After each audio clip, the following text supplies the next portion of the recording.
আপনি দীর্ঘদিন ধরেই মানে ইন্ডিয়া মানে ভারতের বিভিন্ন বিষয় নিয়ে রাজনৈতিকভাবে বিভিন্ন লেখার মধ্য দিয়ে বলার মধ্য দিয়ে সোচ্চার আছেন। আপনি জানেন শেখ হাসিনার ফ্যাসিস্ট শাসনের পরবর্তী সময়ে বিশেষ করে ইন্ডিয়া মনে করতেছিল যে আমাদের এখানে মৌলবাদের উত্থান হয়েছে এবং আমাদের এখানে মৌলবাদী একটা শক্তি সরকার গঠন করতে যাচ্ছে। আমি যতটুকু জানি গতকালও আপনার এই নিয়ে আপনার ওই ওপার বাংলার বন্ধুদের সঙ্গে কথা হয়েছে। আপনি এই প্রশ্নটা যে তারা তৈরি করেছে মৌলবাদের উত্থান এবং মৌলবাদী শক্তির উত্থান, এই জায়গাগুলো আসলে আমরা কি এখন সমাধান করতে পারলাম, নাকি আমরা এই প্রশ্নগুলো জারি রেখেই আমাদের পথ চলতে হবে? দেখেন, 24-এর গণ অভ্যুত্থান, যদি আমি আবার ফিরে যাই, 24-এর গণ অভ্যুত্থান আমাদের একটা মাইল ফলক। এই মাইল ফলকটা ছিল হচ্ছে জনগণের গণপরিসর বা জনগণ আসলে যেই অভিপ্রায় বা যে আকাঙ্ক্ষা প্রকাশ করে তার একটা মানে প্র্যাকটিক্যাল একটা রূপ। মানে আমি বাস্তবে আসলে কিরকম একটা সমাজ চাই, সেই সমাজের রূপটা কিন্তু 24-এর গণ অভ্যুত্থান দেখিয়েছে। সেই সমাজের মধ্যে সব ধরনের সব শ্রেণী পেশার মানুষ একসাথে বিদ্যমান থাকবে। কেউ কারো উপরে অযাচিত কোনো মন্তব্য করবে না, কোনো হামলা করবে না, কাউকে হেয় প্রতিপন্ন করবে না। এটাই 24-এর গণ অভ্যুত্থানের মূল রূপটা। তো সেখানে কিন্তু সবাই একজোট হয়ে ফ্যাসিস্ট শাসনের বিরুদ্ধে দাঁড়িয়েছে।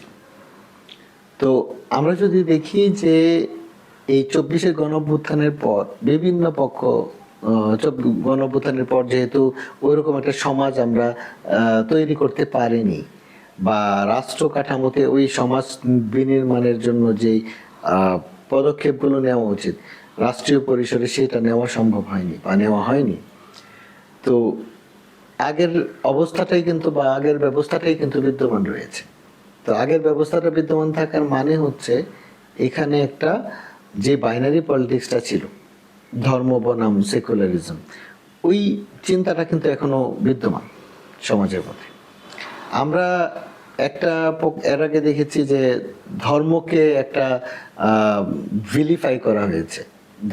ধর্মচর্চার যে মানুষগুলো ধর্মচর্চা করে বা যার শরীরে ধর্মীয় কোনো চিহ্ন আছে, হ্যাঁ, ধরুন আমার দাড়ি আছে, হ্যাঁ, বা আমি টুপি পরি, আমি পাঞ্জাবি পরি, তাহলে আমাকে একটা শত্রুর কাতারে ফেলে দেওয়ার যে একটা টেন্ডেন্সি ছিল আগে, সেইটা থেকে বেরিয়েই কিন্তু 24-এর গণ অভ্যুত্থান হয়েছে।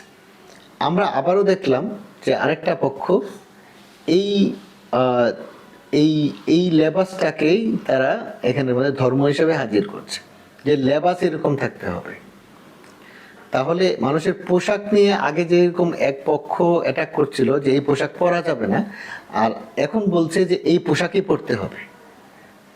তার মানে এই যে পোশাকের একটা রাজনীতি বা লেবাসের রাজনীতি, বা আপনি মুখে যা বলছেন অন্তরে আপনি সে বিশ্বাস না করেন, কিন্তু অন্তরের ভিতরে আপনার কুটিলতা থাকতে পারে, আপনি সেই মানুষের জানমাল খেয়ানত করার চিন্তা আপনার ভিতরে থাকতে পারে, কিন্তু আপনি মুখে একভাবে ওই ধর্মের গুণগান গাইলেন বা ধর্মের নাম নিয়ে আরেকজনকে কতল করার নির্দেশ দিয়ে দিলেন, তখনও আপনি বিশাল বড় একজন ধর্মের পক্ষের মানুষ হয়ে গেলেন।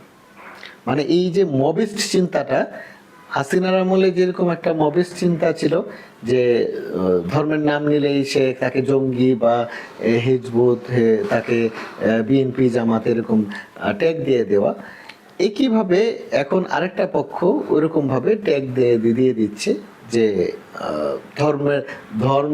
ধর্মবিদ্বেষী নাম দিয়ে বা ধর্মের বিরুদ্ধে ধর্ম অবমাননার নাম নিয়ে মব একটা কালচার তৈরি করার চেষ্টা চলছিল। তো ওই যে দেখেন যে এই বাইনারিটা এখন অন্যভাবে কিন্তু বিদ্যমান আছে। কিন্তু আমরা তো দেখেছি যে যারা শুধু বলতেছে যে আওয়ামী আমলে এরকম মানে বুরকা কিংবা হিজাব ক্রিয়া করেছে, কিন্তু আমরা ইতিহাস যদি ঘেঁটে দেখি যে আওয়ামী আমলেই সবচেয়ে বেশি মাদ্রাসা, কওমি মাদ্রাসা এবং হেফাজতের যে উত্থান সবকিছু কিন্তু সেই আওয়ামী আমলেই ঘটেছে। এবং হিজাব এবং বুরখার যে জায়গাটা আমরা দেখেছি আমাদের গ্রাম অঞ্চল থেকে শুরু করে আমাদের স্কুল কিংবা আমাদের কলেজ বিশ্ববিদ্যালয়ে সেই গত 17 বছরেই কিন্তু এটার উত্থান ঘটেছে। কিন্তু ইতিহাস কিন্তু বলে যে আওয়ামী আমলে যে মৌলবাদের যে উত্থানের জায়গাটা সেটা প্রবল হয়েছে। আপনি আসলে আওয়ামী আমলটাকে যদি আমরা একটু পিছনে যাই তাহলে আমরা দেখব যে শেখ হাসিনার আগে বিএনপি জামাতের জোট সরকার ছিল। এই বিএনপি জামাতের জোট সরকারের সময় আমি স্পষ্টভাবে আমার মনে আছে, কারণ তখন আমি আমার স্কুল থেকে ইউনিভার্সিটির লাইফটা ওই সময়টা এই বিএনপি জামাতের আমলটা, তো ওই সময়টাতে আমি বেশ অ্যাক্টিভ ছিলাম, যে কারণে আমি ওই আমলটা সম্পর্কে আমার জানা বোঝার জায়গা ভালোই আছে। ওই আমলে আমরা কিন্তু দেখেছি যে একই সঙ্গে জামাত ইসলাম যেরকম বিভিন্ন সময়ে বিভিন্ন ধর্মের রব তুলেছে, আবার একই সময়ে তারা কিন্তু এক সময় বলতে পারছে না যে নারী নেতৃত্ব হারাম, কারণ ওই সময় প্রধানমন্ত্রী ছিলেন বেগম খালেদা জিয়া। তো বেগম খালেদা জিয়ার অধীনস্থ হয়ে কিন্তু তারা মন্ত্রিত্ব নিয়েছেন জামাতের নেতারা। তো জামাত ইসলাম ওই সময়ে তার অবস্থান কিন্তু অনেক মডারেট করতে বাধ্য হয়েছে। তো ওই সময় কিন্তু আমরা দেখিনি যে এরকম ভাবে বোরকা হিজাবের প্রচলন, এমনকি জামাতের নেতাদের মুখেও এরকম কোনো রব অন্তত আমি ওইভাবে শুনিনি। কিন্তু পরবর্তী সময়কালে যেটা হয় যে শেখ হাসিনার আমলে শেখ হাসিনা একদিকে যেমন এই ধর্মকে ভিলিফাই করছে, আবার একই সঙ্গে তিনি ওই ধর্ম ব্যবসায়ী এক গোষ্ঠীর কাছ থেকে তিনি কিন্তু একটা বড় পদবিও বাগিয়ে নিয়েছেন, কওমি জননী। তো কওমি জননী এই উপাধি নিয়ে তারা কিন্তু মূলত কাদেরকে হিট করতে চেয়েছে? যারা রাজনৈতিক ইসলাম বা ইসলামের নামে যারা রাজনীতি করছে ওই রাজনৈতিক শক্তিকে মূলত তারা হিট করতে চেয়েছে বিএনপি জামাতকে। তো এই জায়গা থেকে তারাও কিন্তু ধর্মকে ব্যবহার করেছে, এবং ধর্মকে ব্যবহার করতে গিয়ে তারা এখানের মধ্যে ব্যাপক পরিসরে কওমি মাদ্রাসা কেন্দ্রিক একটা প্রণোদনা তারা দিয়েছে। কওমি মাদ্রাসার একাংশকে তারা নিজেদের শক্তি হিসাবে সামনে এনেছে, কওমি মাদ্রাসার অনেক নেতৃত্বকে। তো কওমি মাদ্রাসার ইভেন প্রধান নেতৃত্ব যিনি ছিলেন তাকেও শেখ হাসিনার অধীনস্থ করার চেষ্টা করা হয়েছে এবং করেছে। তো এই পর্যায়ে আমরা দেখি যে ধর্মের ব্যবহার বরাবরই আপনি দেখবেন যে শেখ মুজিবুর রহমানের আমলেও শেখ মুজিবুর রহমানও ধর্মকে বারবার ব্যবহার করেছে। শেখ মুজিবুর রহমানের ভাষণগুলো দেখেন, বারবার বলছে আমি বাঙালি, আমি মুসলমান। উনি বাঙালি মুসলমান এই দুইটা কথারই বলা দরকার ছিল না, আমি আপনাদের লোক এতটুকু বললেও হয়, কারণ সবাই এখানে বাঙালি ছিলেন না, আবার সবাই এখানে মুসলমানও ছিলেন না। তাহলে বাঙালি মুসলমান এই যে এই নেগেটিভটার মধ্য দিয়ে শেখ মুজিবুর রহমান তখনই কিন্তু ধর্মের রাজনীতিটা খেলেছেন। এই রাজনীতিরই এটা, এবং এটা একটা ফেসিস্ট কালচারের জায়গা শেখ মুজিবুর রহমানের। এই শেখ মুজিবুর রহমানের যে ফেসিস্ট কালচার সেটারই ধারাবাহিকতা কিন্তু শেখ হাসিনা। তো শেখ হাসিনা ওই ধারাবাহিকতার এমন একটা পর্যায়ে নিয়ে গেছেন যেটা আসলে হিটলার মুসলিনীদেরও অনেক ঊর্ধ্বে একটা ফেসিজম, যে ফেসিজমের মধ্যে সব ভিন্ন মত আছে কিন্তু কেউ আসলে তার বিরুদ্ধে না, ওনাকে ভুল বোঝানো হচ্ছে বা এরকম কথাগুলো সবাই বলছে। এবং আমাদের এখানকার বাম ডাউন সব ওনার লেজুর বানাতে উনি সক্ষম হয়েছে, ইভেন ডানপন্থীদের। এখন যারা কথায় কথায় মানে মানুষজনকে হত্যার হুমকি দেন, মবের হুমকি দেন, তারাও শেখ হাসিনার অধীনস্থ ছিলেন একসময়। ইভেন যারা অনলাইনে বসে মব কালচার তৈরি করেন, সেই অনলাইন মবিস্টরাও কিন্তু শেখ হাসিনার ফেসিজমের উৎপত্তি, গণজাগরণ মঞ্চের উৎপত্তি।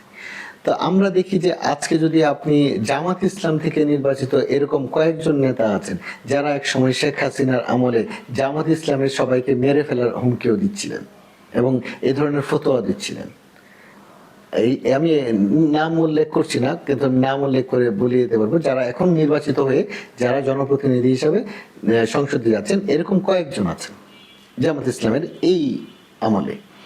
তো শেখ হাসিনার সময় যারা সমর্থন নিয়েছে ধর্মের নাম বেচে, তারা কিন্তু শেখ হাসিনা পরবর্তী সময়কালে শেখ হাসিনা বিরোধী হয়ে গেলেন হঠাৎ করে, এবং তারা এই ধর্মের নামটা এখন বিক্রি করা শুরু করলো।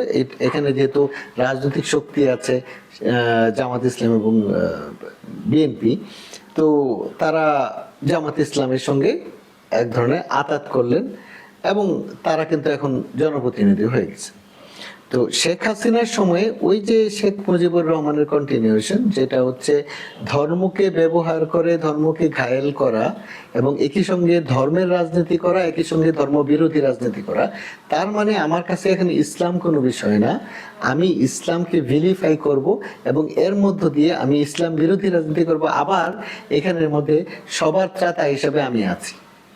এই যে একটা ত্রাতা হওয়ার যে ধারণা, এই ধারণার জায়গা থেকে কিন্তু এই রাজনীতির উৎপত্তি, যেখানে মূল ঘটনাটা হচ্ছে এক ব্যক্তি কেন্দ্রিক একটা শাসন ব্যবস্থা কায়েম করা। তাহলে আমরা দেখি যে শেখ হাসিনার আমলে এরকম একটা ব্যবস্থা কায়েম হওয়ার কারণেই কিন্তু আমাদের সমাজের মধ্যে একটা মৌলিক পরিবর্তনের জায়গা সামনে এসেছে, যে এখন আর ওই মুক্তিযুদ্ধের চেতনা এরকম রাজনীতি দিয়ে চলবে না। তার মানে কি মুক্তিযুদ্ধকে আমরা ছুঁড়ে ফেলে দিব? সম্ভব না, কারণ মুক্তিযুদ্ধ বাংলাদেশের একটা ভিত্তির রাজনীতি, যেই ভিত্তির মধ্য দিয়ে বাংলাদেশ নতুন একটা সত্তা হিসাবে সামনে এসেছে।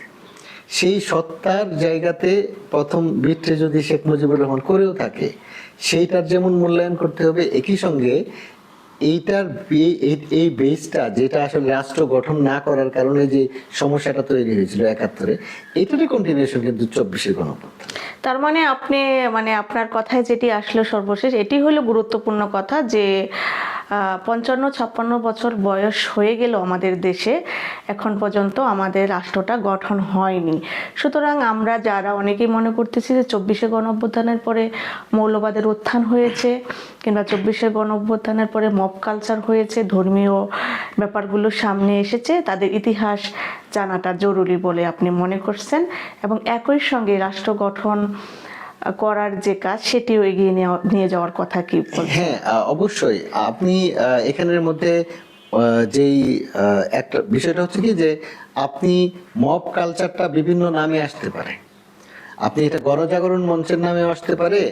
এখানে তখন যেরকম স্লোগান দিচ্ছিল, একটা একটা শিবির ধরে ধরে জবাই কর, এরপরে যেমন পরবর্তীতে অপরপক্ষ যখন এখানে স্লোগান দিচ্ছে, একটা একটা লীগ ধরে ধরে জবাই কর, মানে এই জবাই করার যে রাজনীতি, এই রাজনীতিটা মব কালচার।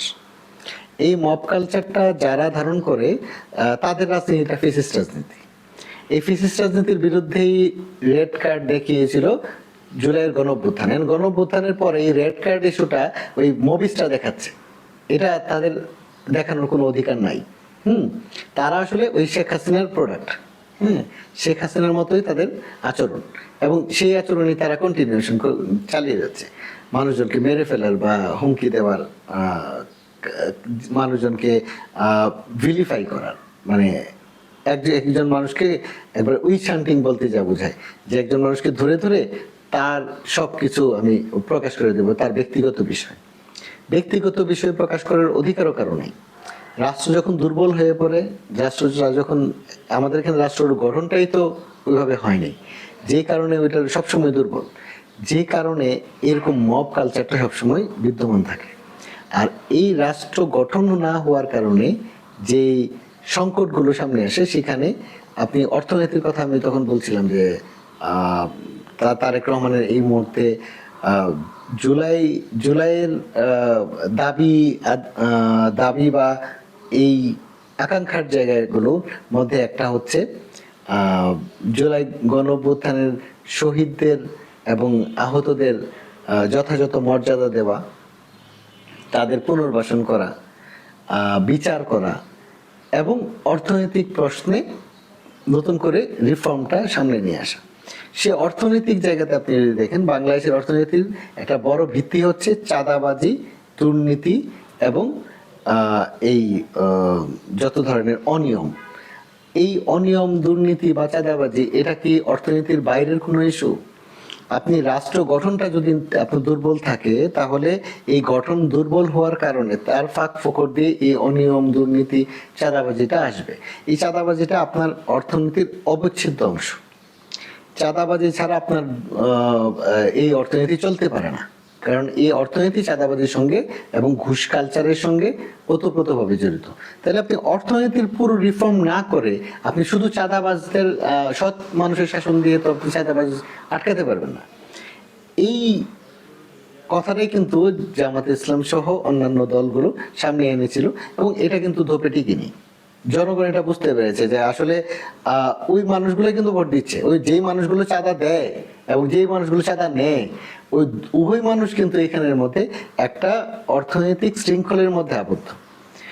সে যদি তার কাজটা ঠিক মতো সে করাতে পারতো, তাহলে তার এখানে, সে যদি তার ইনকামটা ঠিক মতো হতো, তার এখানে যদি অধিক দামে তার জীবনযাত্রার মান বা জীবনযাত্রার যে ব্যয়, সেই ব্যয় যদি অতিরিক্ত না হতো, তাহলে তার এক্সট্রা কোনো টাকার তো দরকার ছিল না, দরকার হতো না। এখন তার যেহেতু জীবনযাত্রার মান রক্ষা করতে গেলে তার অতিরিক্ত টাকার দরকার হচ্ছে, সে ধরে নিচ্ছে আরে অন্যরা তো এরকম খাচ্ছে, তাহলে আমিও খাবো। তার মানে মূল জায়গাটাই হলো রাষ্ট্র গঠন, পুরো ব্যবস্থা। এখন এই ব্যবস্থাটা না বদলে আমি সৎ মানুষ দিয়ে টাকা আটকাতে পারবো। সৎ মানুষ তো না খেয়ে থাকতে পারবে না, একদিন, 2 দিন, 4 দিন, 5 দিন পরে দেখা যাবে সেও খাচ্ছে। তা আমাদের এখানে দেখা যাচ্ছে যে অনেক সৎ মানুষও তো আমরা দেখেছি যে এই সরকারের আমলে অনেক সৎ মানুষ দেখেছি, সৎ মানুষগুলো তো অনেক কাজ করতে পারেনি। আমাদের নদী দখল হয়ে যায়, আমাদের বন দখল হয়ে যায়, এই এই এই দখলগুলো তো উচ্ছেদ করতে পারেনি, ওই পলিথিন উচ্ছেদ করে দিয়েছে। নদী দখল, বন দখল এবং পলিথিন নিয়ে আমরা পরে আলোচনায় আসছি। আজকের আলোচনা এখানেই। ধন্যবাদ আপনাকে। ধন্যবাদ।